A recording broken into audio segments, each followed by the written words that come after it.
자, 금액으로 계산할 수 없는 조건 또는 사정. 단순히 우리 상식선에서 조건 또는 사정이란 걸 한번 생각해 볼까요? 조건 이런 거는 쉬워요. 네가 뭐 하면 내가 이렇게 할게. if죠, if. 저는 항상 조건 사정을 설명할 때 if를 답니다. if라고 설명을 드려요. 매매 계약에서 당연히 이렇게 나올 수 있겠죠. 이거 원래 100원짜리인데 너가 이렇게 하면 내가 뭐 80원 해줄게, 120원 해줄게, 이렇게 할 수 있겠죠. 대표적인 게 뭐 운송 같은 거죠. 이렇게 되어 있어요. 자, 우리가 X억으로 기준을 잡았어요. 그러면 내 입장에서는 운송비가 줄어드니까 자, 운송 조건을 여기 창고 인도로 하면 내가 이거 100원 해줄게. 근데 CIF로 할 거야? 내가 너네 인천 항까지 가져다 줘야 돼? 그럼 나 운송비가 드니까 이거 한 150원으로 할게. 이런 것도 하나의 조건이 될 수 있죠. 그럼 사정을 볼까요? 사정. 내 사정 좀 한번 봐줘. 내 상황이 좀 이렇게 힘들어. 이런 생각이 먼저 떠오르실 거예요. 그렇죠? 이게 번역을 옛날에 해서 그런 건데 사실상 영어 단어는 consideration이라고 되어 있어요. 그래서 이게 어떤 자신이 처해 있는 상황이라기보다는 거래에 있어서 상대가, 즉 매매 상대방이, 거래 상대방들이, 당사자들이 어떤 의무를 이행한다라는 개념이 훨씬 더 커요. 근데 번역이 사정으로 되어 있다 보니까 과거에는 그런 판례들이 많이 나오게 됐었습니다. 이 조건 또는 사정에 있어서 특히 사정을 상황으로 오해하는 거예요. 그래서 처해져 있는 상황 때문에 거래 가격이 충분히 뭐 변동될 수 있겠죠. 예를 들면 코로나로 인해서 공연 업계가 다 죽었잖아요. 그러면 악기 판매나 공연 관련 물품 판매하는 사람들이, 구매자들이 안 살 거니까 가격 협상을 할 수 있잖아요. 당연히 가격 낮춰주겠죠.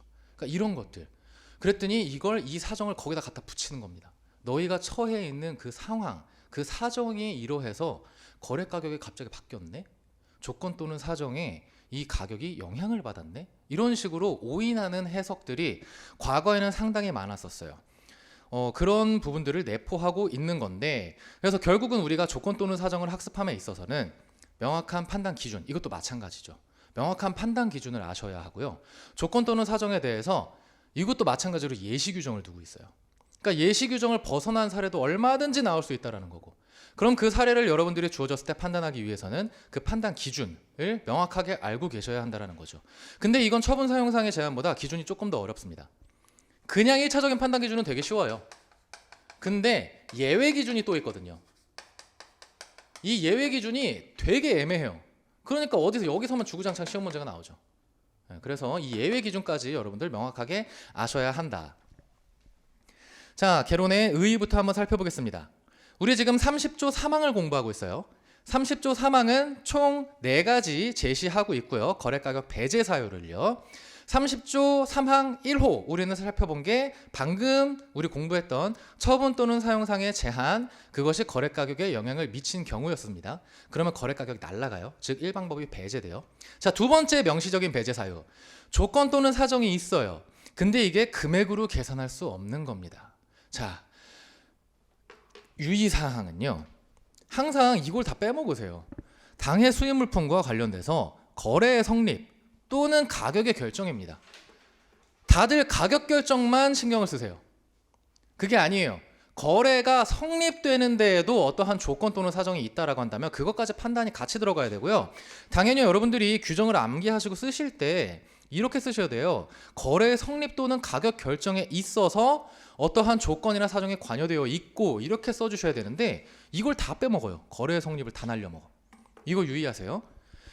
거래의 성립이나 가격을 결정함에 있어서 조건이나 사정들이 부여가 되어 있고, 이걸 금액으로 계산할 수 없다면 일방법을 배제하도록 하고 있습니다.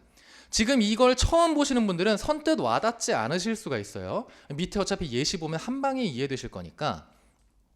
그러면서 의의는 이렇게 이야기를 해주죠. 자, 실제로 무역 거래를 함에 있어서 거래 조건 이런 것들 엄청나게 다양합니다. 그래서 일방법 배제시키는 이 조건 또는 사정을 어떻게 정의하여야 하는가, 그리고 어떠한 범위까지 이걸 조건 또는 사정으로 보아야 하는가, 이에 대한 개념을 확립하는 것이 핵심입니다. 여기서는. 그렇다면 조건 또는 사정의 용어 정의부터 우리가 알 필요가 있겠죠. 그래서 조건, 사정이 뭔데? 아쉽게도 관세법이나 협정에서는요, 이 조건과 사정에 대해서 정의 규정을 두고 있지는 않아요. 그러면 국내 법령이나 다른 국제 법규 이런 것들을 살펴봤을 때 조건이라 함은 법률 행위의 효력의 발생 또는 소멸을 여기서 한번 끊어요.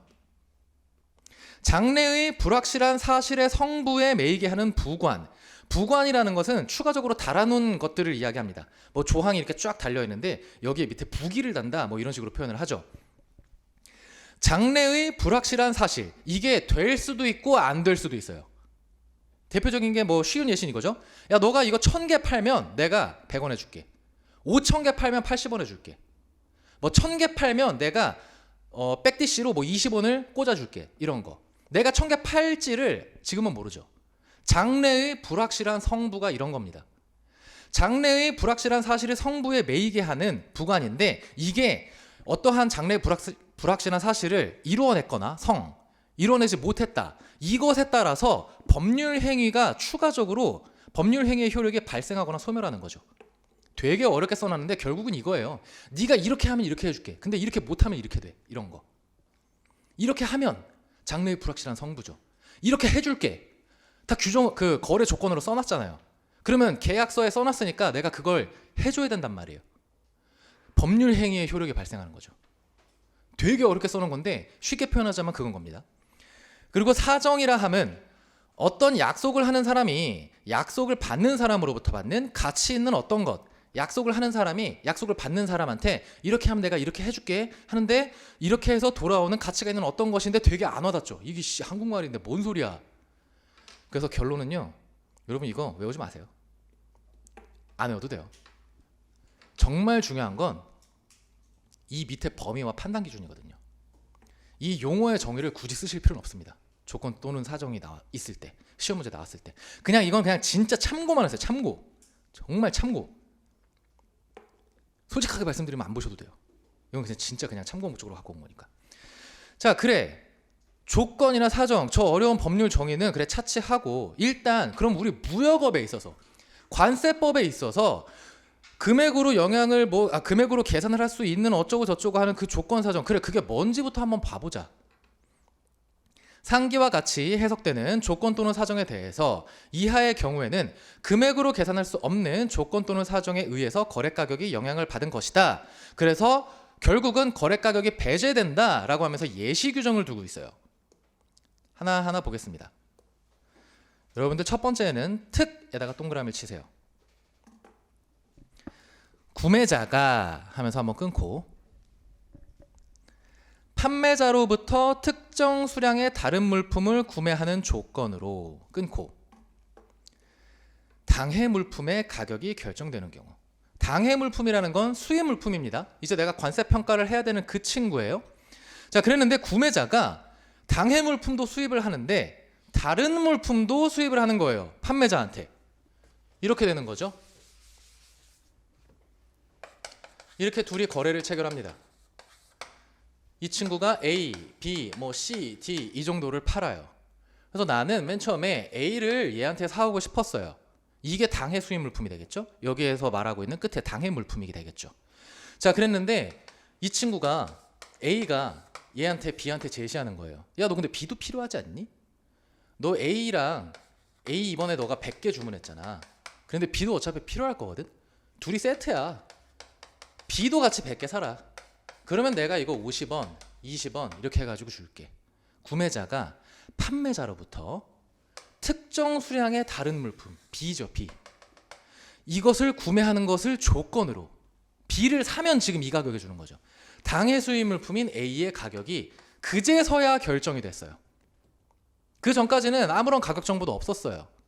특정 수량의 다른 물품을 구매하는 것을 조건으로 이 물품의 가격이 그제서야 50원이라는 거래 가격이 형성이 됐죠. 지금 중요한 건 얘 20원 중요한 게 아니에요.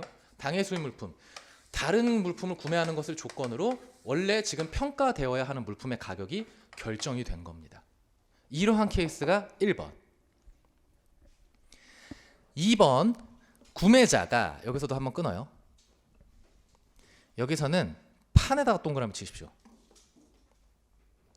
구매자가 판매자에게 판매하는 다른 물품의 가격에 따라 끊고, 당해 물품의 가격이 결정되는 경우. 이거는 둘 다 거래가 있는 경우예요. 얘가 A, B, C라는 물품을 취급하고요. 얘가 D, E, F라는 물건을 취급한다라고 치겠습니다. B는요, 이번에 A라는 물품을 수입할 거예요.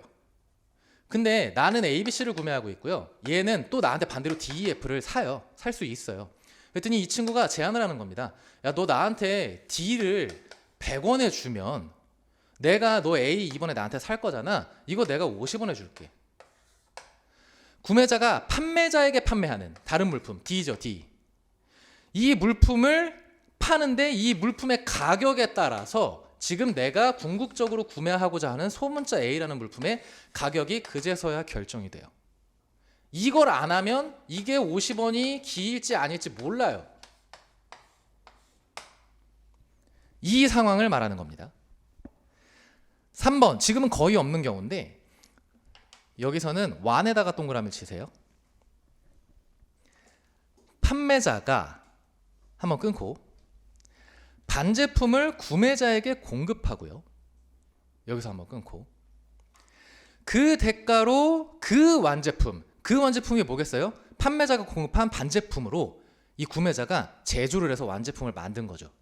그 완제품의 일정 수량을 받는 조건으로 당해 물품의 가격이 결정되는 경우, 결국 이 당해 물품은 뭡니까? 반제품.